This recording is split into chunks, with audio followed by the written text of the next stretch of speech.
tape with a super heavyweight battle. Anthony, tell us what to expect in this matchup. I think this is going to be a great matchup. CJ Hayes brings a lot of experience out of Rattan Fighting League at 34 years of age, 6 foot tall, 301 pounds, and he's more of a wait for it, look for opportunity, strike, and kind of lead you in. Where Dave Dixon is a brawler known as the Hulk. I remember the first time Dave Dixon got into armor in the Steel Fighting League, and he did some good things there, and he's only developed since then. Dave is 31 years old, 6'2", 330 pounds out of armor, and 4'10" in armor. He's got a lot of power. I've seen that man knock people off his feet and KO 2 guys in the past. So I'm looking for big bombs from him, and I'm looking for how CJ Hayes is going to deal with the Hulk. I'm just going to go out there and do what I've done my entire life. Go, fight, endure, win. A lot of people look at me and they expect the bear. They see that I'm large, they see that I'm heavy, they expect that it's just going to be full-blown, all-out aggression. What they don't understand is that I am very much the serpent.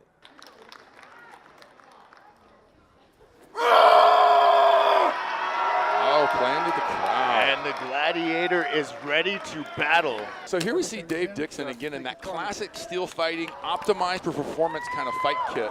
You know, nasal bassinet, well-fitting, tight to his body, nothing to grab onto, no frills. At the same time, I think that's going to serve him well in this function.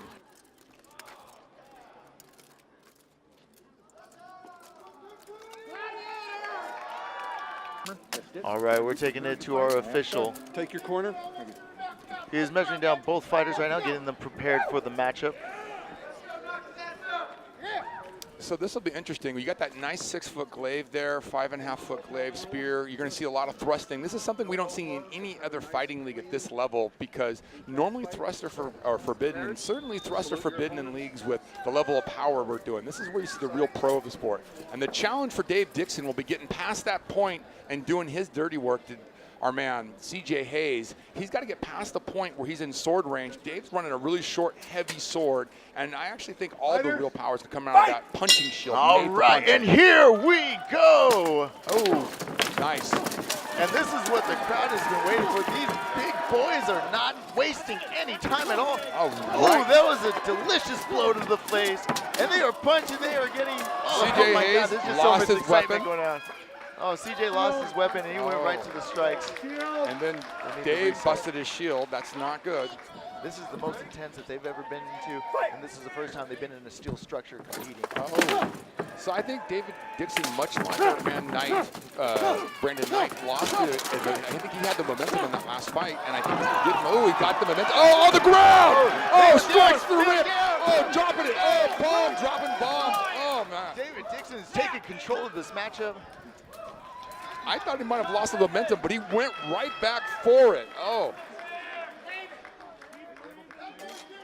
You know, all of that fuss on CJ Hayes, but that mohawk went against him. Dave got his head on top of that helmet and just steered him right to the ground effortlessly. You put a handle on your head, I'm not sure that's going to play out well in this real grappling fighting league. And CJ comes out of a fighting league where there is no grappling. Again, first time ever, grappling in armor, part of the show, part of what really happens. I think it really changed this fight. And it's hard to see, but it does look like CJ has taken some shots to the exposures that he has to his bare flesh, arms. Oh, in the arm. Oh, and he countered with the heavy elbow there in a pushing match right now, getting down to it. Oh, he's got a underhook with the shield. David is against the wall. David had his CJ goes down. Oh, almost forgot. Go. Oh. David's going for the kill. Oh, racking those points up. All right, the round is over, I believe. Oh, you know, I think Dave Dixon getting a warning. That was across CJ's spine. You know, striking the spine. I think Dave got a little carried away when he almost missed his opportunity and just picked a warning up from Ed, it looks like. Please, Anthony, if you can inform the crowd and educate them a little bit on some of those illegal blows, what they are and what they shouldn't be. All right, so when a fighter is basically helpless on the ground or raises 4 points of contact, there's no way to give, there's no flex in that. And basically, you're not supposed to strike somebody any time across the spine or the base of the neck. And Dave would have been fine if he would have kept it to the ribs, the side, the flanks. He could have kept heading him, but he hit him across the spine. The spine is going to cost him a point and could cost him the match. And one question, in boxing and MMA, blows to the back of the head are illegal. Is it as legal in this in this league as well? No, the helmet in this kind of fighting really does protect the back of the head, and that isn't the concern. The real concern is the base of your neck, where there is no muscle or no flesh over your spine there, and then your entire spine is a column.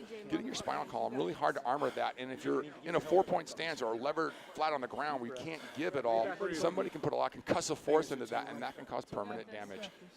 You know, in other fighting leagues, you know, most groups have really safe histories, but one of the only deaths I know about in this kind of sport happened overseas when someone took a blow directly to the spine, and a lot of groups had to reevaluate what they were doing because they didn't have enough armor on it. Right. Nice gradual thing. That's going to kick his ass way more than. So I'd say both fighters are really looking for air, but I think I can see some pain on CJ's face. Like, he's not as comfortable, where Dave looks tired, but he looks ready to go. Like, if someone said rang the bell right now, I think Dave would pop up, where CJ had his helmet off, people trying to get him a little air. What are you seeing in that, Joe? I am seeing that maybe CJ has taken some shots that we are not able to see. Our point of view is very limited at certain times with the cage, but maybe he has taken some shots to that exposure in the armor, which is starting to come in. Because when you're exerting that much force, like I said, the temperature is still going up, ladies and gentlemen. It is getting warmer and warmer. You start to wear down, maybe his adrenaline slowing down a little bit, and he's starting to feel that pain. Maybe the swelling is coming in, the blood's flushing to those areas where he has taken damage, which is making him more stiff. So that could be a major factor. It's a possibility and a very realistic and high possibility. Couple quick jabs to TJ there. Oh, knocking Dave back for the first time, taking a little control. Dave actually, as you said, did a great job of hitting the exposed gaps in the armor, and CJ's got a much more open. We've had a groin strike, David Dixon getting another warning, not being careful enough of what he's doing, flailing a little bit. CJ Hayes, nice big punch. Remember, you can be balling in your armor, but not in your strikes, ladies and gentlemen. Oh, look out. Oh, into the armpit again. You know, I wonder if CJ is rethinking that choice to go to a lighter kit with more exposure points. Dave Dixon doesn't have anywhere he's going to get hit where he doesn't have some protection. David has CJ pinned against the cage, and he is strategically taking shots into the joints of CJ, and it is delivering a lot of damage and a lot of pain to CJ. I think CJ is going to be working on some armor customization after this and working on the weakness and exposures in his armor, realizing that in this league, fighters such as David the Hulk Dixon is picking apart fighters like CJ with exposure in their armor, and he's really targeting that. He's very intelligent fighter. You can see he has the smarts to adjust mid-match and to deliver those strategic blows to wear down his opponent. Absolutely, I think that's a great assessment. Wow, this is some heavy blows from CJ. CJ dropping his glaive, going to the dagger. He just can't make the long range work. Now those dagger blows, they might get him a point or two, but it doesn't look like they're affecting Dave. I mean, he's just not putting power into it. I don't see where Dave is putting those shield shots in, even not throwing hard. CJ gets a leg hook. But David the Hulk Dixon, he has him pinned down. Can he Remember, get 15 seconds or 5 strikes illuminated 2, 3, both fighters. 4. Oh, Gasson. Oh, both fighters are tired. CJ 5. not following it Was up. that 5? I believe that was 5. It's hard to see. There's 5. The official, I think he's going to do a break. It is hard to see. It looked like the referee, Ed, already broke them up once because the fight wasn't progressing when they were wrestling on the cage, like it wasn't going forward. And it looked like CJ, although picked that ankle nicely with the heel hook, he didn't follow it up with like a commanding performance, I don't think. Man, with that performance on that slam, the crowd was engaged and they were excited.